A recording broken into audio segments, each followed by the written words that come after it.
Okay, guys, here we are, and look what happened. Refresh screen, it bounced off the 50. So that sell got hung up at the turn zone and it turned it out. And if you would have sold that, you would have probably lost.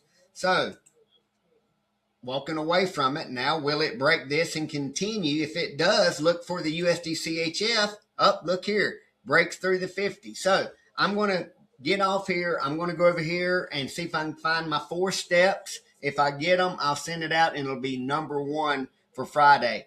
If I don't like it, I just won't send it. It's not a signal and you're not copy trading it, so it doesn't matter. So if I don't send it and you do send it, if you don't win, you got to track it. And if you do win, you got to track it. And then we'll talk about it. So let me know if you have any questions. See ya. I don't know. I think I'm going to head to the river. It's beautiful outside.